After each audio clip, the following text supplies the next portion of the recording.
السلام على من اتبع الهدى.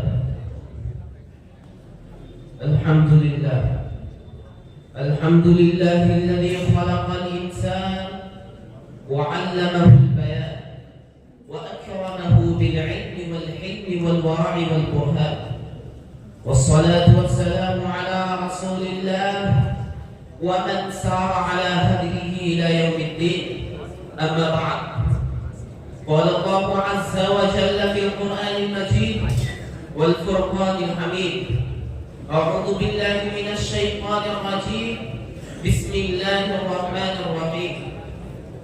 يا أيها الناس إنا خلقناكم من ذكر وأنثى وجعلناكم شعوبا وقبائل لتعارفوا إن أكرمكم عند الله أتقاكم إن الله عليم خبير. رئيس الحفلة المبجل والحاضرون الكرام، إن موضوع خطبتنا اليوم في هذه الحفلة المساواة الإسلامية. وقد تلوت خلال الخطبة المسؤولة آية من القرآن الكريم آنفا، وهي تحافظ المسلمين على الإخاء والأخوة وتلقي إليهم درسا للمساواة الإسلامية. إخوتي وزملائي، إن صفوة المعارف الإسلامية وعصارتها أن يعامل المرء مع كل إنسان معاملة المساواة، ويرفع عن التمييز بين الطبقات من الرفعة والضعف والفقر والغنى وما إلى ذلك، ولا يدخر وسعا في تطبيق المساواة ونشرها في أي مسلم كان، فيحب لأخيه ما يحب لنفسه ويكره له ما يكره لنفسه. وهذا هو الشيء الذي يدل على كمال إيمان المرء. ولكن إن عكس وضع المجتمع اليوم، كل يفكر لنفسه ولا يفكر لغيره، ويبغي له كل الطيبات من الرزق والملبس والمسكن، ولا يبغي لأخيه إلا أدنى من هذه الأشياء، بل يشق على نفسه طعام أخيه الشهيد وملبسه الفخر ومسكنه الشرع. فليفكر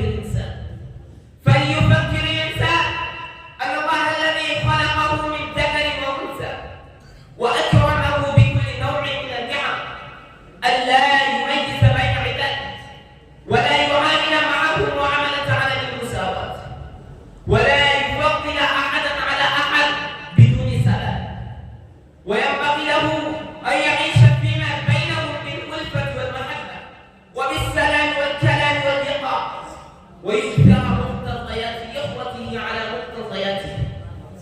أيها الإخوة المؤمنون، لما انجلت معركة اليرموك عن النصر المؤثر للمسلمين، كان يتمدد على أرض اليرموك ثلاثة مجاهدين أثخنتهم الجراح، هم الحارث بن هشام وعياش بن أبي ربيعة وعكرمة بن أبي جهل. فدعا الحارث بماء يشرب، فلما قدم له نظر إليه عكرمة فقال: ادفعوا إليه. فلما خاطبوه منه نظر إليه عياش فقال: ادفعوا إليه. فلما دنوا من عياش وجدوه قد مضى نحبه، فلما عادوا إلى صاحبيه وجدوهما قد لحقانه رضي الله عنهم أجمعين، وسقاهم من حوض الكوثر من أجل ذلك. وصفهم الله في القرآن بهذا، ويخبرون على أنفسهم ولو كان بهم خصاصة. وقد ألقى رسول الله صلى الله عليه وسلم درس المساواة للأمة في حجة الوداع، وهو لا يزال رسالة الهداية للبشرية جمعاء إلى يوم القيامة.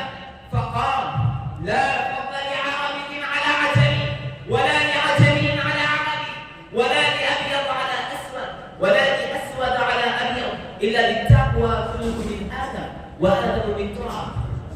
أنجاد الملة الإسلامية. قد قام الصحابة الكرام بتطبيق المساواة رواجا يصعب وجود نظيره في التاريخ، فأعطى الأنصار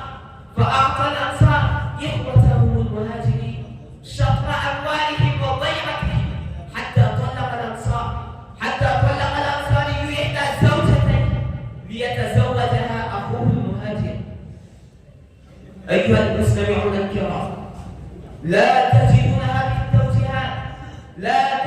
هذه التوجيهات من المساواة في أي دين من أديان العالم.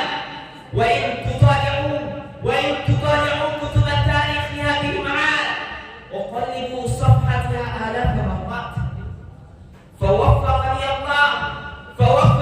الله وإياكم أن نكون حاملي راية المساواة في العالم ونبلغها إلى البلاد والأمم، ونطبق شريعة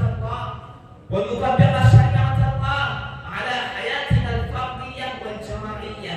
آمين يا رب العالمين. أكتفي بهذا الكلام، والسلام عليكم ورحمة الله وبركاته.